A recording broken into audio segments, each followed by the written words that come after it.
Hello, everyone. How's everybody doing today?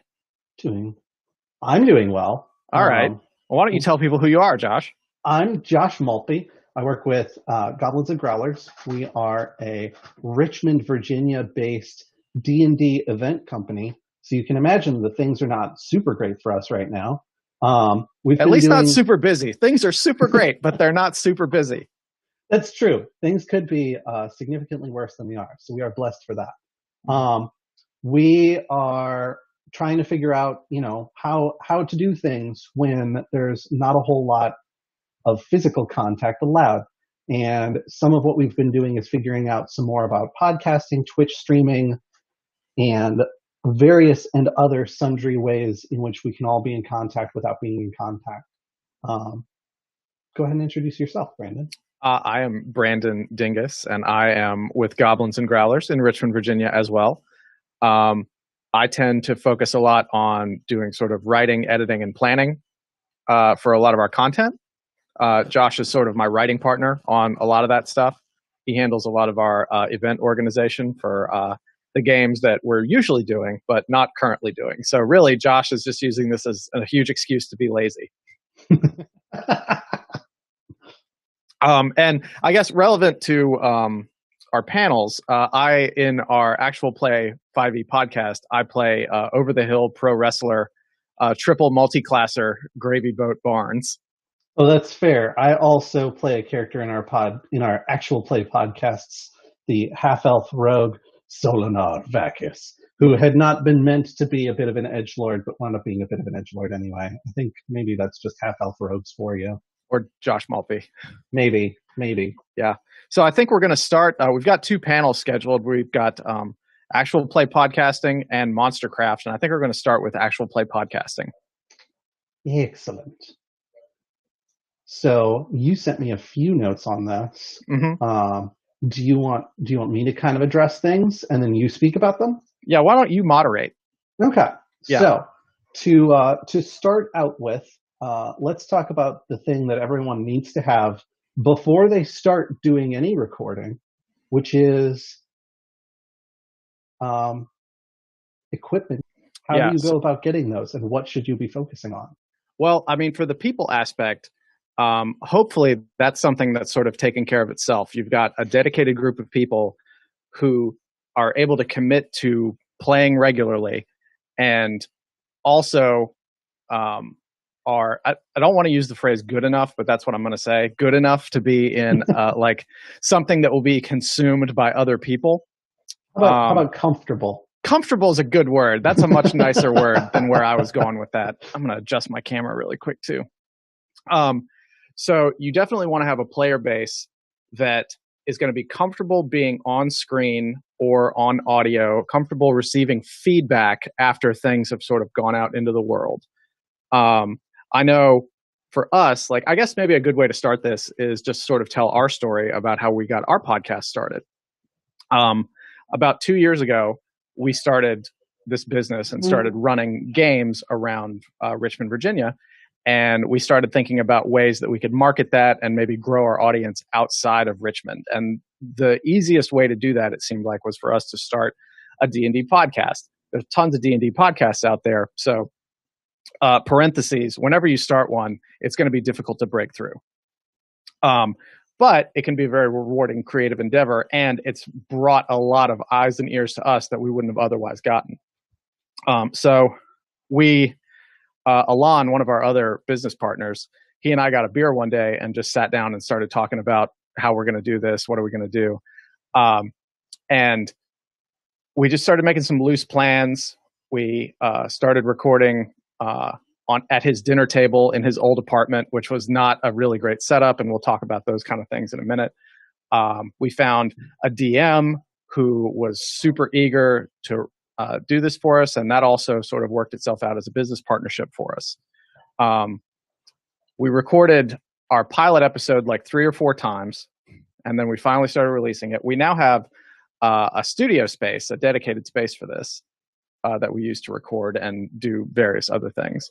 So it's been like a year and a half since we started the podcast almost.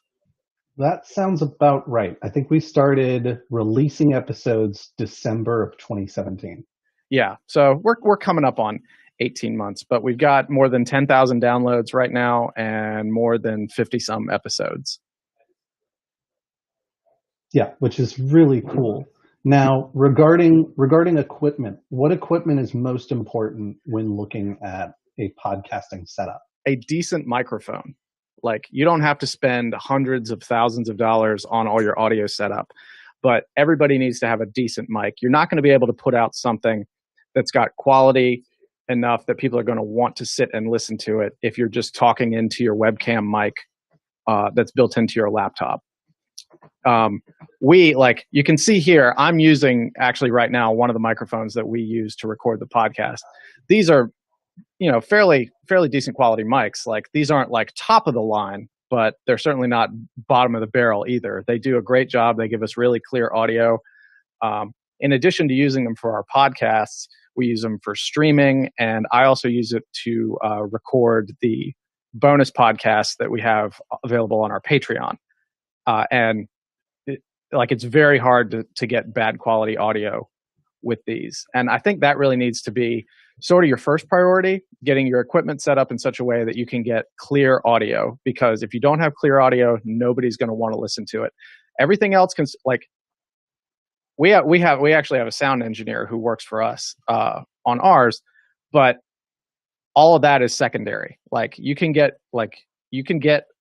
a story that people want to listen to and get them engaged just by having just clear audio that they can sit and listen to without having to strain while they're driving, trying to understand what you're saying because there's hiss, or you're not close enough to the mic, or it's just not picking it up properly. So clear audio is probably number 1, 2, and 3 of the top 10 things that you have to take care of.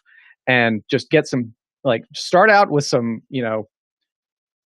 inexpensive dedicated microphones and go from there. You don't have to start out buying something fantastic. You can grow incrementally in that way, but just start with something that's not a built-in microphone. Yeah, confession for our own podcast is that we are currently running on a 4-channel system, even though we have 5 performers. Yeah, because we have two people share a mic on every single recording we ever do. Yeah, because we have a 4-channel mixer, and it would be great if we got another microphone. But if we got another microphone, we'd still have a 4-channel mixer. Exactly. And which, by the way, makes life a little bit harder for whoever's going to be editing your podcast. Yeah. If it's only going to cost you a little bit more to get a decent, if you've got a cast of 5 to get a decent 6-channel, because I don't think 5-channel mixers are a thing. Right. Then spend that little bit of extra money to save your editor hours. And I do mean hours on a regular basis mixing these episodes. Yeah. And, like I said, my sort of sound editing experience is simply from doing our bonus Patreon podcasts. But I'll tell you right now, if it weren't for having multiple channels set up for all those recordings, I would hate doing that. I would absolutely hate it. It just makes it so much easier to have everything separated out. It's so much easier to mix things. I think that pretty well covers the basics of equipment for actual play podcasting. Mm-hmm. So yeah, if there were a part 2 to this, like an advanced class for this, then we would start talking about mixers and things like that. Oh, absolutely.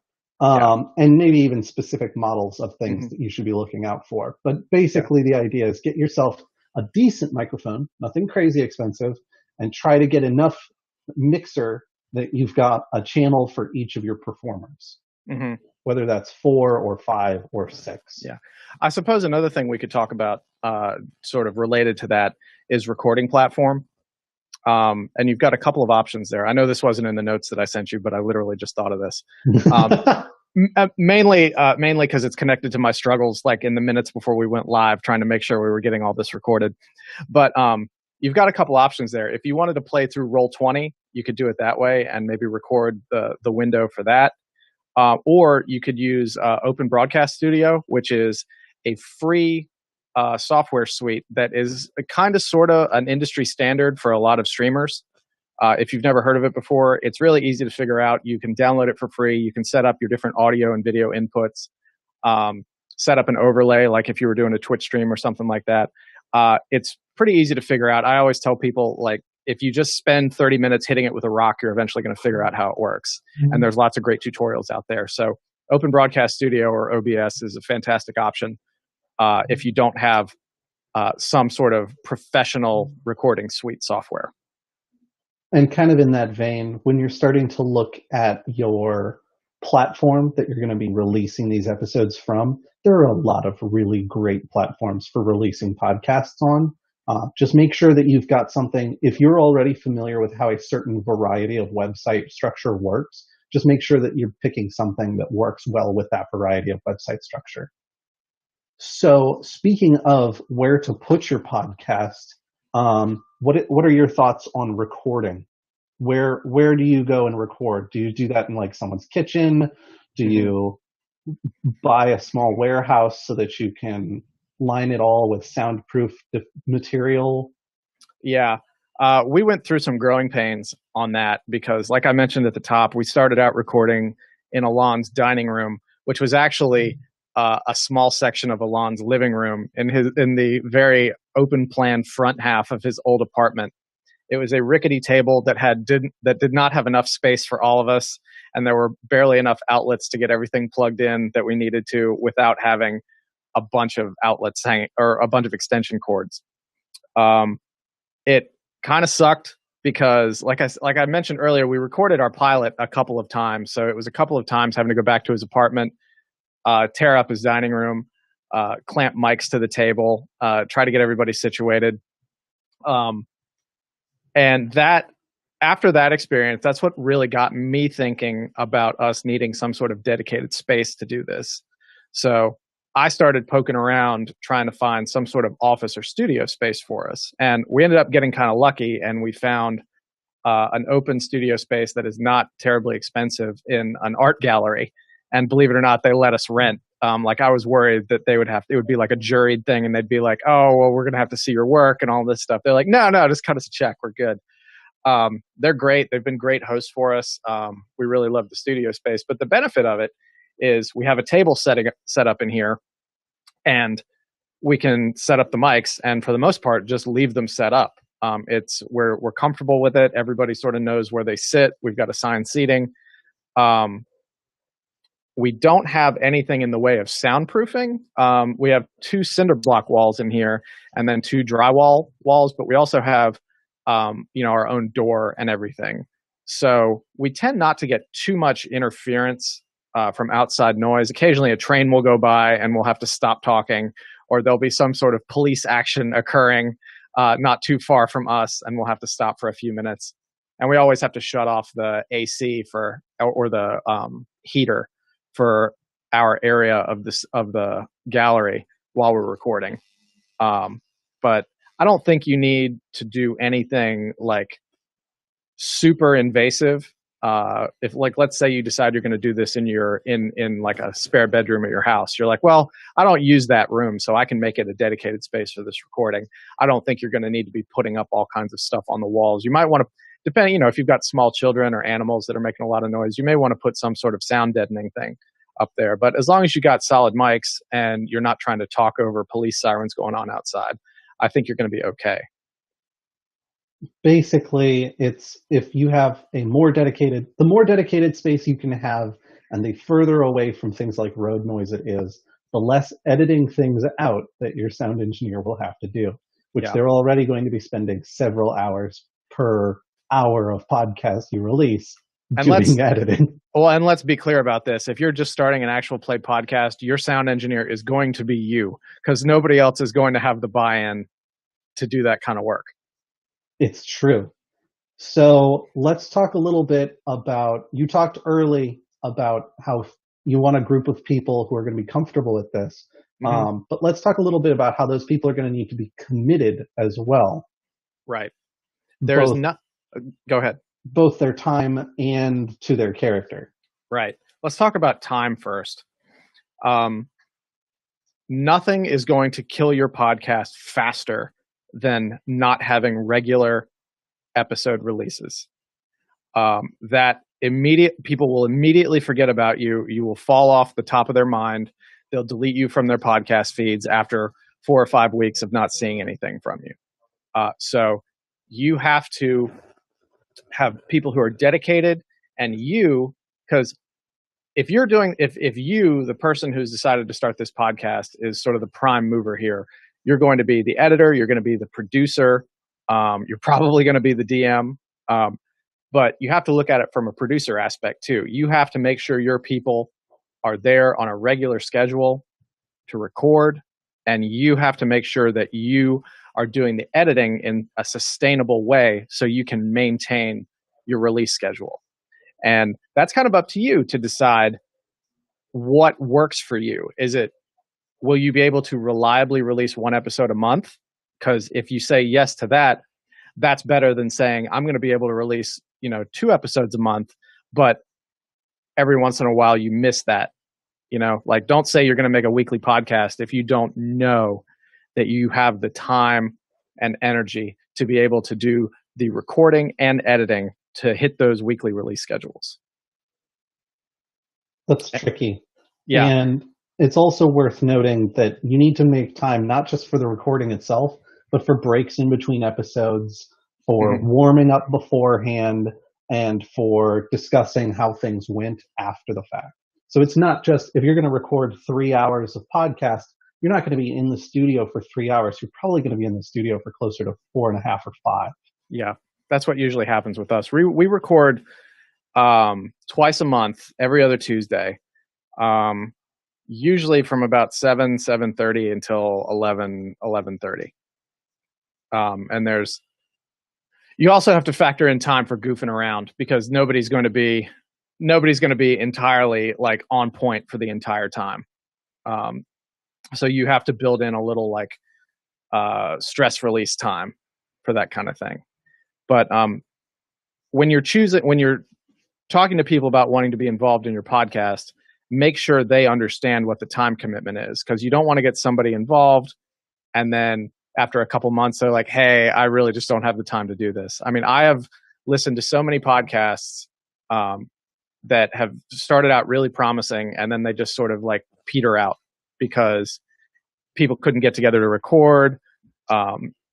People wouldn't make the time to do it. It's a commitment. You got to look at it like a job. It's not just like especially if you want it to be successful and people to discover it, like people who aren't connected to you in any way, you want them to be able to discover it. You have to treat it like a job and not a hobby. Yeah. Which I think kind of brings us over to the commitment to character of, who are you going to be in this podcast, and how dedicated do you need to be to that role? Yeah. And the answer to your second question is very, because characters are what are memorable. The story is going to be memorable, but people are going to keep returning for the characters. That's why on the front end, before any recording even starts, you need to sit down with all your players, do like your session 0 for your podcast, and not necessarily like have them tell you what they want the character to be, but have a discussion with them about like what you're looking for and what the tone of your podcast is going to be. What kind of story are you looking to tell, and what sort of archetype is this character going to fill in that story? Like my character, for example, he's sort of like I'm guilty of not following my own advice when we started our podcast, because we've learned a lot just over the last year and a half. But my character has sort of fallen into, and Josh, tell me if you think I'm misreading this, but he's sort of fallen into the archetype of like irritated dad or something. He's very like patriarchal and curmudgeonly, which I don't know where he gets that from, Brandon. It's a mystery. I don't know where that might have come from. Yeah, I don't know. I don't know at all. But yeah, he's an over the hill professional wrestler. He is at one time he was a 2-time world champion. I guess he still is a 2-time world champion. He's just not holding any belts right now. But he was on the downswing of his career, so he just started to go out and try to adventure a little bit to try to sort of find himself. He's also a raging libertarian, and I do my best to make him sound like Billy D. Williams, which has varying levels of success. And also mixed responses from people who know you. Yeah, exactly. Like lots. Like I have real life friends who refuse to let me do the voice in their presence because they're just like, that's just disgusting, and I don't want to hear it. He's also a huge flirt. But you have to be able to create a character with multiple dimensions. Like my character needed to be. I didn't want my character just to be the wrestler, so that's why I sort of started making him a very like pro individual liberty, personal responsibility kind of libertarian, because that added a little bit of something else for him to react to and be. All right, so we've got about 9 minutes left. Mm-hmm. So let's talk real quick about promotion and your social media presence. Yeah, and this goes back to what I was talking about you have to treat it like a job, especially like nobody's going to become the Adventure Zone just by recording an hour of audio and then putting it out into the universe twice a month. Like, we are lucky because before we started the podcast, through our events and things, we had already built a small but fairly dedicated audience. So that was a really good seed for us to grow a wider audience, because you have friends recommending to friends, and you get a lot of organic publicity from that, but you just can't rest on that. So, we have a Facebook page for our events business, and our events business / our content business, because we also write original adventure content and things like that. But we ended up starting separate social media profiles just for our podcast. And while we're talking about the podcast, I really want to make sure we don't forget this, but we produce and perform that in partnership with a local comic book store, Alpha Comics and Games. It's a women-owned comic book store in Richmond, Virginia, located at the Willow Lawn Shopping Center, alphacomics.com. Call them. They can fulfill online orders, and if you're in the Richmond area, they can do curbside pickup right now while all this stuff is going on. But I lost my train of thought. Oh, we were talking about social media presence. Yeah, we were talking about social media presence. So they have their own social media for their business, so they reshare everything we do. Building partnerships is really good for this. Like, find other people who are popular and doing things and find ways to work with them, so they can be like, hey, this person that we work with is really cool, our audience, so why don't you give them a listen? You can't just rest on once a week or whenever your release schedule is doing a social media post on like Instagram, Twitter, and Facebook. Like, hey, the new episode's out. You have to engage. I created a Facebook page for my character, and I'll admit that I don't use it as much as possible, but I still get alerts that like people have viewed it and people are liking it. And I'll make posts there occasionally. I should really do more about that, but I also have to work a full-time job in addition to the Goblins and Growlers stuff. So find ways to create more social media tendrils for whatever you're doing. Run contests. Like we have button merch for our G&G stuff, but we also have merchandise specifically for our Quid Pro Roll podcast stuff, and you can do giveaways with that kind of thing. We've done a live show for a Quid Pro Roll. We sold out a deli, which doesn't sound very impressive, but it's actually a very large deli, and we maxed out their capacity. We expected to have something in the realm of 40 people. Yeah, we had 60 some. Yeah, we had over 60 people in attendance, which was crazy. Yeah, so we cosplayed our characters, did the live show. It was very successful. It brought us more new eyes, and in a number of ways it was a very beneficial thing for us to do. And once everything sort of settles down in terms of public gatherings, we're planning on doing another one of those. So find ways to build interest in your podcast through social media, through events, things like that, through partnerships. And again, treat it like a job. If we had to give a subtitle to this part of the panels, it would be like turning your D&D game into an actual play podcast, treat it like a job. All right. So we've got about 5 minutes left on actual play podcasting. So let's talk real quick about hosting, and then we'll get into merchandise potentials. Yeah. We can do hosting really quick. We host ours, and this is not, I'm not trying to steer people one way or another. You do your research, figure out what works best for you. We host ours on Podbean. It's very simple. It's inexpensive, and it has a good built-in platform for finding metrics. And that's another thing. Like, if you go to Podbean, it's good because you've got, like, I can at least speak to being familiar with the metrics that they have on their dashboard there. You need to be able to figure out where your downloads are coming from, when you're hitting peaks, what your trends are looking like.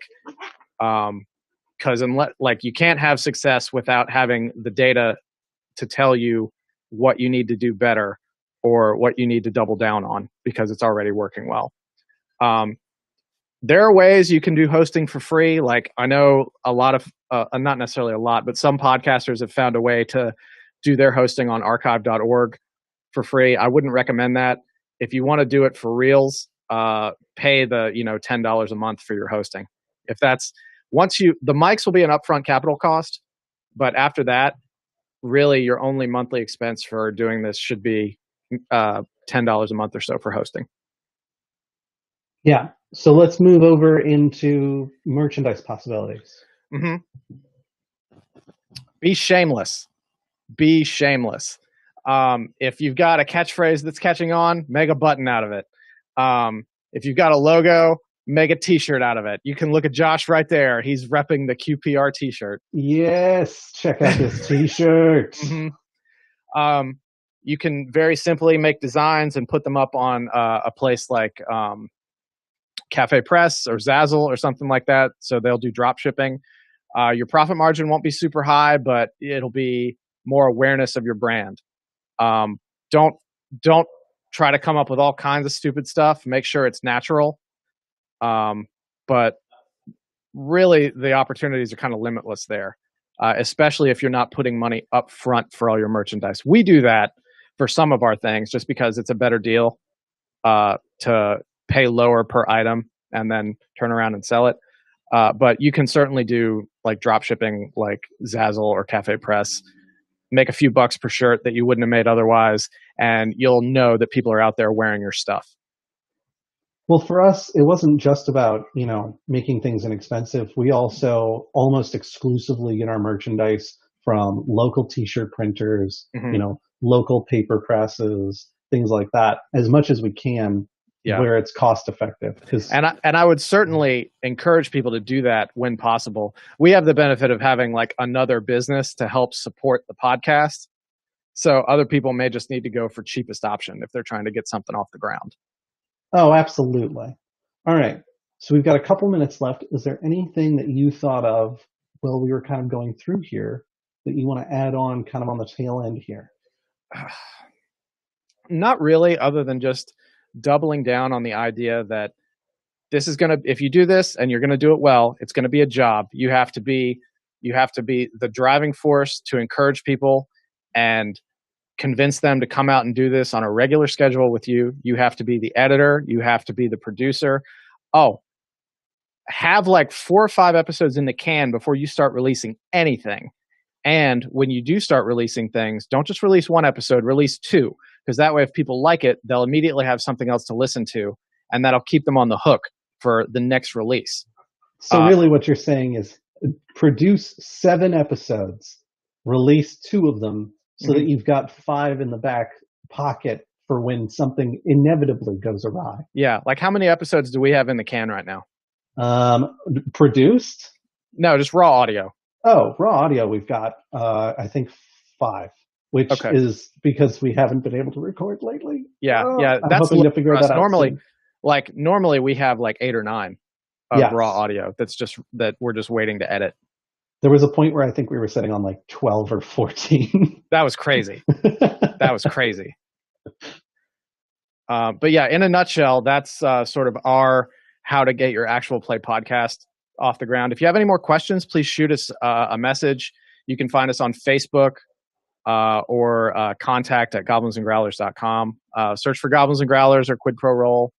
Find us on Instagram, Twitter, Facebook, all that stuff. And, we'll be happy to help you however we can if you've got a question that maybe we didn't address here or something that you wanted to dive in a little deeper on, or if you just want to tell us we're wrong, that's cool too.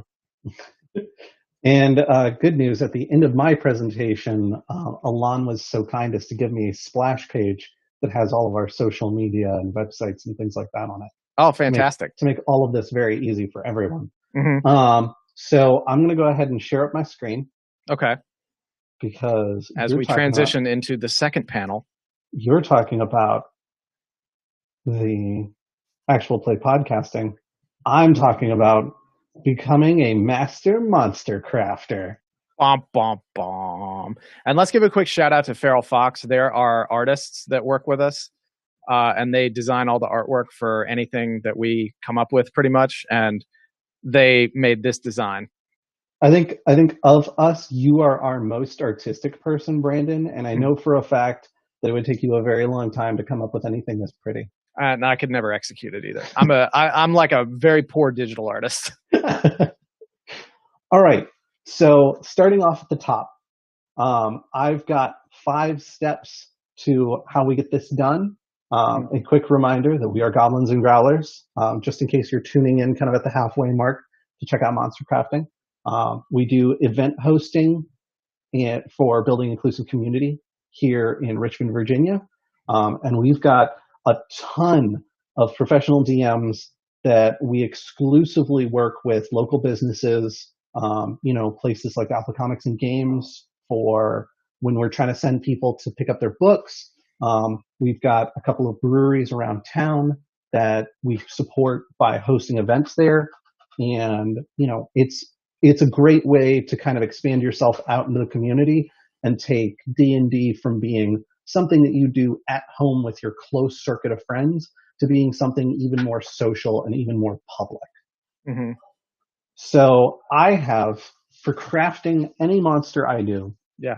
And let me, before you do that, let me just just set this up. Josh is sort of the primary monster crafter that we have. We do, for our Patreon, we do monthly rewards of original monster blocks, and Josh is the one who always comes up with those. Sometimes I'll be like, hey, I have this idea for X, and he'll be like, yes, I will take that and make it better. So he's definitely the expert among us on that thing. I do tend to do some of my best work off of the crazed concept someone else has brought me. So I've got 5 real steps for that. You've got to craft the concept, design the space, design the fight, be ready to kill your darlings, and then at the end of everything, be ready to accept critique. So we'll start off at the top with inventing the concept. So there's a few different ways you can come up with a concept for a monster. One of those is to come up with a whole cloth. This is probably the rarest of anything I've ever seen, is where someone's like, what if we took a sound monster, but we made it some kind of like underground elemental creature so that it creates earthquakes? What if that was a thing? I know for a fact that a few of us have pulled things out of dreams before. At least one of my creatures has been out of something that I dreamed, and then I was like, that'd be great for D&D.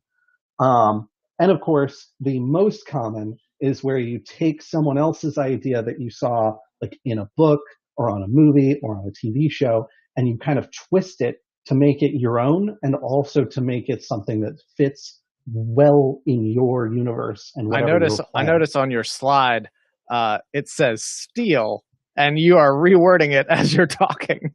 Well, it's steel. Steel is the simple phrase for that. Mm-hmm. Steel is exactly what you're going to be doing, but you're going to make it your own because you're going to be inspired by, not steal. Based on a true story written by so and so. Basically, because if you steal it outright, then you might get into copyright problems, and that's no fun for anybody. Mm-hmm. So while you're figuring out kind of what this monster is going to be like, it's important to figure out how this monster is going to fit into your game world. I have several concepts that I have not yet started working on because I have nowhere for them to go. I have nothing for them to do when they get there. So for me, it's really important to know where it's going to go, because then I know what to focus on and kind of what my deadline is for having that creature ready, so that my party isn't facing uh, uh, a thug out of page 363 in the Dungeon Master's Guide. Because we've all been there. We've all done that, myself included. Probably the most important, but also kind of the last thing that you do while you're coming up with your concept is you determine, much as you would in the game of Clue, where, when, and how it will be dying, and maybe even who will be killing it. So, if this is something that you want your party to take down, you need to know that as you're designing it, because then it needs to be something that is going to be capable of being taken down by your party. Whether that's going to be a difficult encounter or not is, really up to you. That brings us into our next step, designing the space.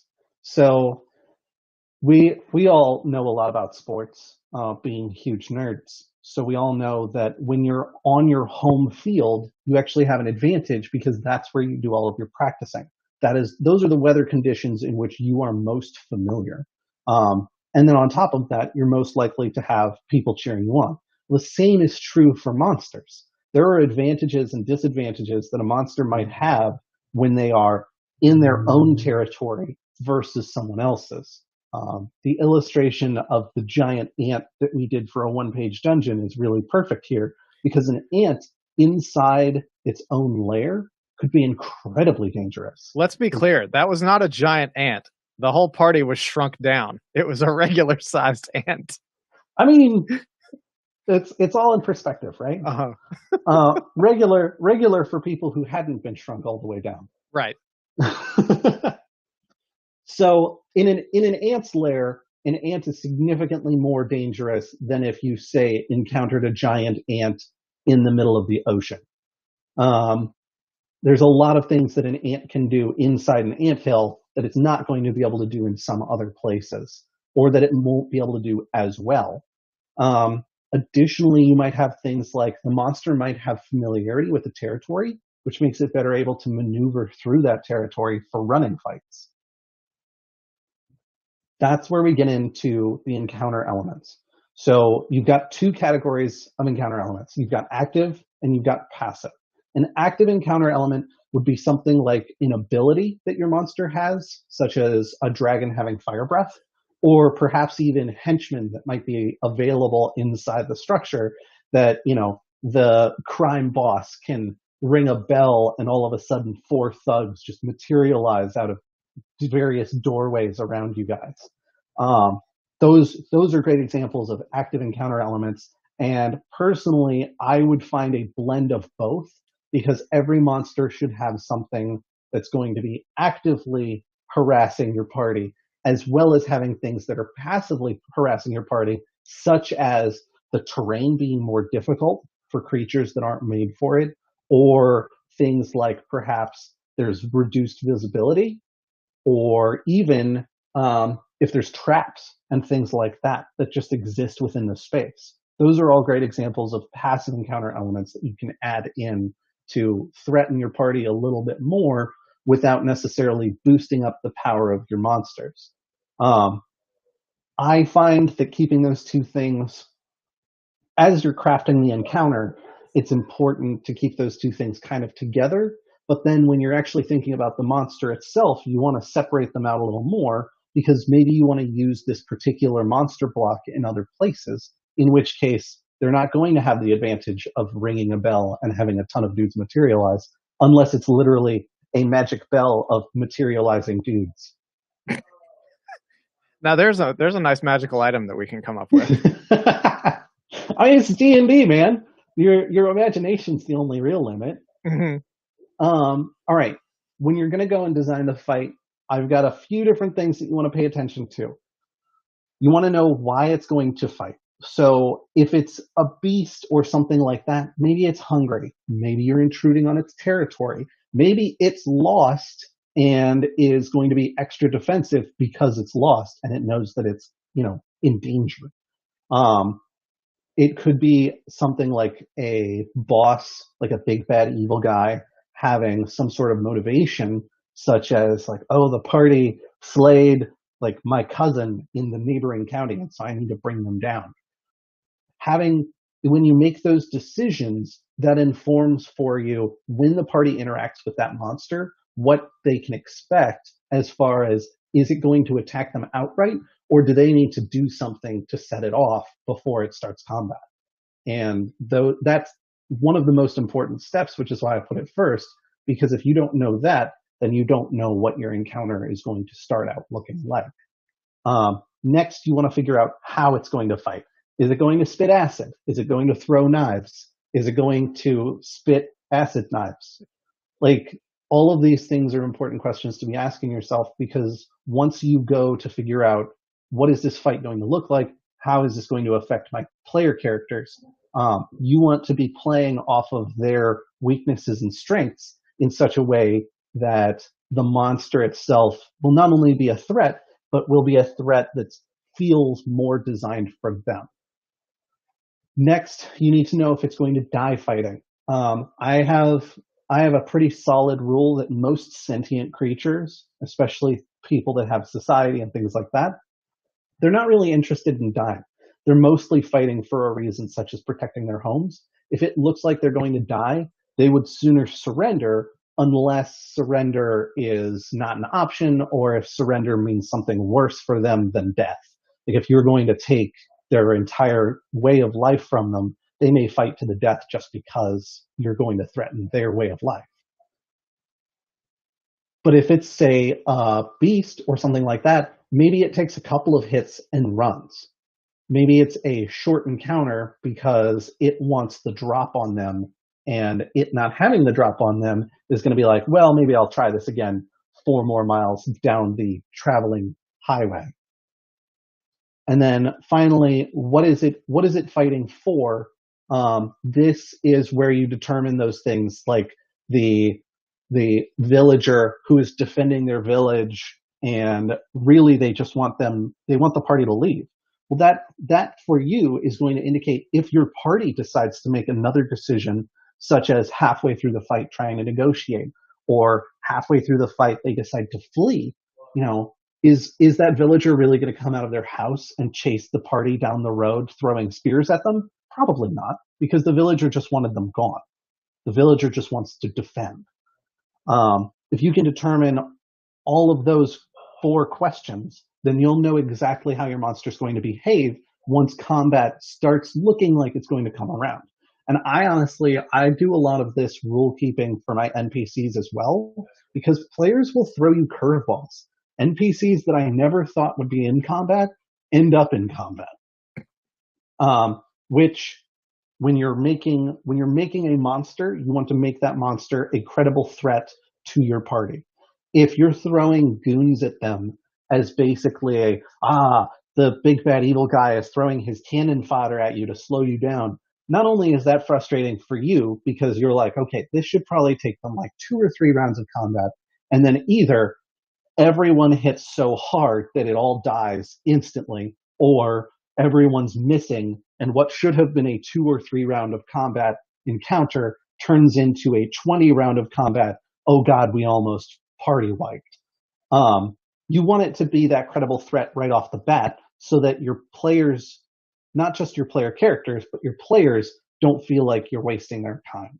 You want it to be a situation where they're on the ropes. They're not necessarily going to die, but they know that if they aren't careful, that you will absolutely bring the hammer down on them. Yeah, that's an issue I have designing encounters for higher levels, especially. Because you get past like level 7, level 8, and 5e, and monks start getting crazy abilities, and you have this enemy that you think is going to be a real beast, but then you get somebody with like 8 attacks per turn and just tearing them down. Yeah, and it's tough to decide how many monsters am I going to throw at this group. What are going to be my active encounter elements? Mm-hmm. Because especially once you start getting into higher levels, it's like, well, 3 of my player characters can cast Fireball. Right. Do I really want to put 5 monsters in this encounter? They're conveniently spread very far apart, so you can't get them all at once.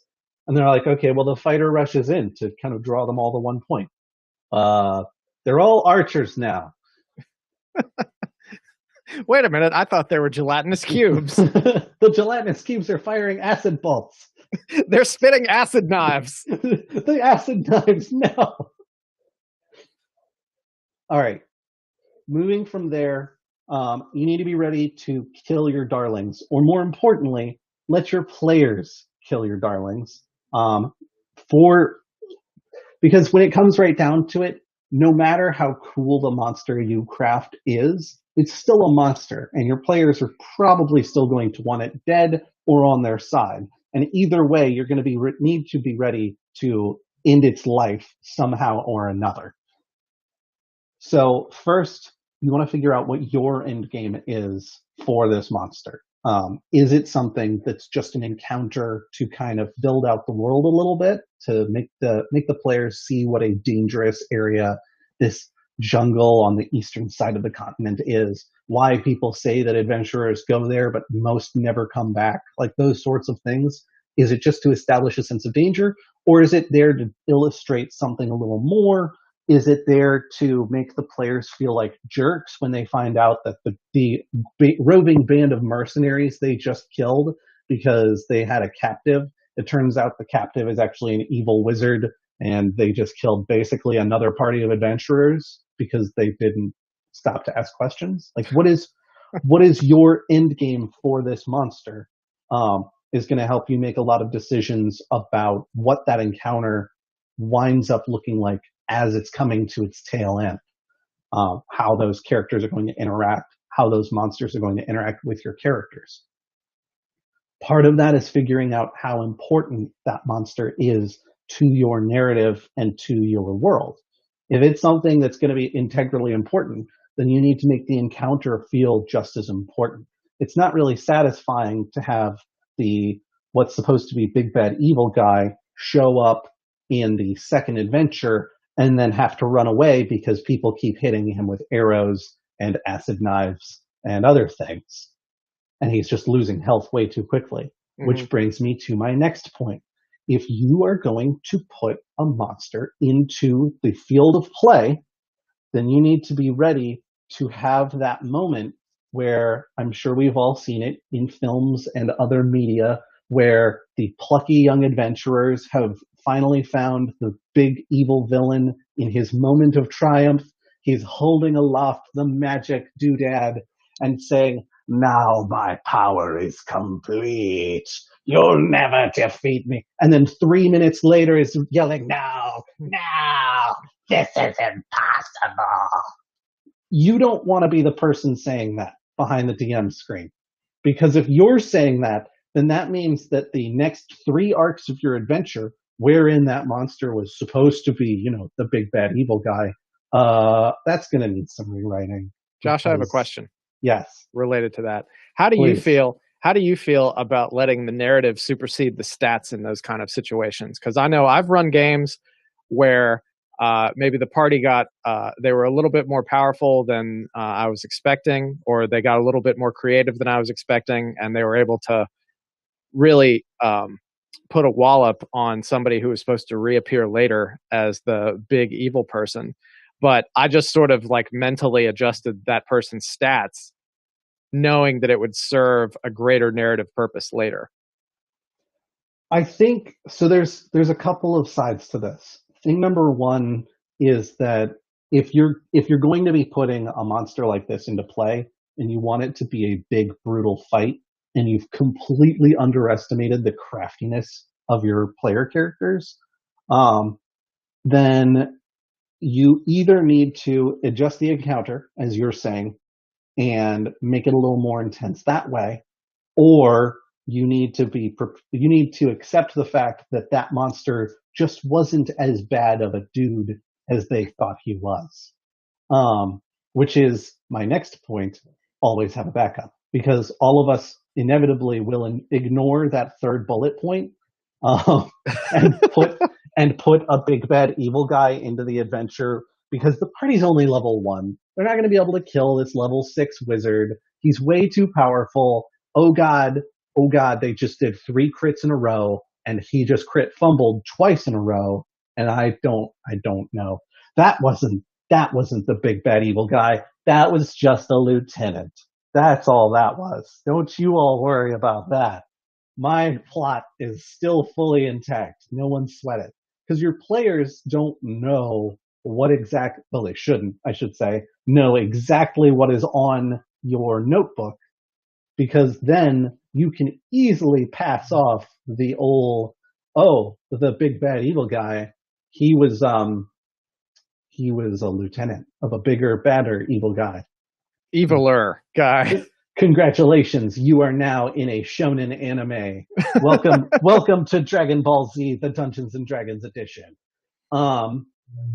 It's you have to be ready for those moments, because all of us really like the narrative scene, I think, where the big bad evil guy kind of pops out and is like, aha, I'll show all of you, and then vanishes in a cloud of smoke, and it's very mysterious and he's very threatening. But if they're like, I'm gonna hit him, you're like, no, not right now. No, please. I'm gonna hit him. Oh, that's a crit 20. Come on, guys. You have to be prepared for that possibility if you're gonna put a monster into play. And as such, I like to have a couple of backup plans. Sometimes it's that the bad guy isn't as bad as you thought he was. There's actually a worse guy behind him. Sometimes it's that the monster that you're looking at is part of a race of monsters, and now you've induced their ire by killing the one. You have brought about the wrath of the many. Hey, Josh, we've got about 9 minutes left. I just want to make sure we're still on track. I think so. Yeah, we should only have a couple slides left. Okay. So, yeah, but basically my point being, having that backup plan for if you're going to put a monster into play and you're not ready for it to die, knowing that there's the possibility it might die anyway, and kind of penciling something in the background, I think that'll put you in a good position for when you make that decision, narratively or otherwise, so that your players can still have that success. I know I've heard from people that they're like, oh, I just made that dude unkillable for that encounter. But the problem is, people pay attention to stuff like that. If they go, we dealt 300 plus damage to this guy who I thought was only a level 6 wizard, but if he has that much HP, then I don't even know. Like, how are we supposed to fight this? You're really disheartening your players by basically telling them that their actions are less important than the narrative that you came up with, which is kind of unfair because it's a collaborative storytelling game. Like, you are doing the bulk of the work by coming up with everything they're going up against, but they get to have their chance to shine too. Which is kind of my next point, which is plausible victorability, which I think victorability is a word maybe that Alon made up. I think it is. I was going to ask you about that. He helped me spruce this bad boy up because I'm not terribly good at any kind of design, much less graphic or otherwise. You want to make the fight winnable. When you do finally put your party up against that monster, big bad evil guy or otherwise, it needs to be something that they can win.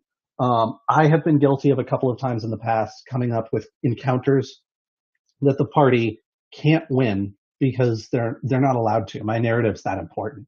And the sheer fact of the matter is, based on the reaction I had from everyone at the table, I did not feel good about those encounters because I basically took player agency off the table so that they couldn't have what they wanted to have. If you're going to make a fight, make it something that the party can win, even if it's only through like craftiness or only through getting some good rolls or things like that. And make it so that they can survive if they really want to. And part of that is making sure that as you're designing your encounter, talk to other DMs, talk to other people that you know run games that are not currently in your party, and kind of troubleshoot with them the concept that you've got and where you're going with it. So the final panel that I've got, I believe. Yeah. Oh no, I've got two more. Oh yeah, that's why I was like, hurry. All right. So when you're designing the fight, hubris is for mortals. Recognize your own weaknesses and try to do things to fill in those gaps. Maybe you're not super great at maps. Maybe you're not super great at keeping track of things. Use paper and pencil. That's what they're there for. Use notes. Take ample notes about everything. If your monster's not being threatening enough or is being too threatening, don't be afraid to adjust things mid-fight. There's nothing wrong with that. That's part of the game for me personally.